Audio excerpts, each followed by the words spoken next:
కూటమి ప్రభుత్వంలో మంగళగిరి నియోజకవర్గాన్ని అన్ని విధాలా అభివృద్ధి చేస్తున్నట్లు మంత్రి లోకేష్ తెలిపారు. టీటీడీ పాలక మండలి సభ్యురాలు తమ్మిశెట్టి జానకీదేవి మంగళగిరిలో నూతనంగా ఏర్పాటు చేసిన శ్రీ సన్ఫ్లవర్ హ్యాండ్లూమ్స్ షోరూంను లోకేష్ ప్రారంభించి చేనేత చీరను కొనుగోలు చేశారు.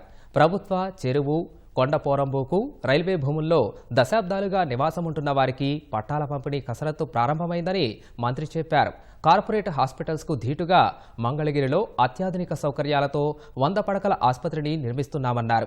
ఇప్పటికే డిజైన్లు ఖరారయ్యాయని, త్వరలోనే పనులు ప్రారంభిస్తామని వెల్లడించారు. మే నుంచి మంగళగిరిలో భూగర్భ డ్రైనేజీ పనులు ప్రారంభించి ఏడాదిన్నరలో పూర్తి చేస్తామన్నారు. అది 100 పడకల హాస్పిటల్ అందరు కల కదా, వరల్డ్ క్లాస్ హాస్పిటల్ కడుతున్నాం. దాంతో పార్క్, శ్మశానం చివరికి వెళ్ళేది అక్కడికే కదా రవి, శ్మశానాన్ని కూడా అభివృద్ధి చేస్తున్నాం. అన్ని వర్క్స్ ఇప్పుడు ఏమైందంటే డిజైన్స్ దానిపైన ఎక్కువ శ్రద్ధ పెడుతున్నాం. అన్ని వర్క్స్ ఇప్పుడు పూర్తి చేసాం. ఆ డిజైన్స్ అయిపోయినాయి, ఇప్పుడు టెండరింగ్ చేసి ఫినిష్ చేస్తాం. డిపిఆర్ అయిపోయినాయి, టెండరింగ్ వెళ్ళిపోతాం. భూగర్భ డ్రైనేజ్, భూగర్భ నీరు, భూగర్భ గ్యాస్, భూగర్భ పవర్, ఇంకా పెట్టేది ఏం లేదు.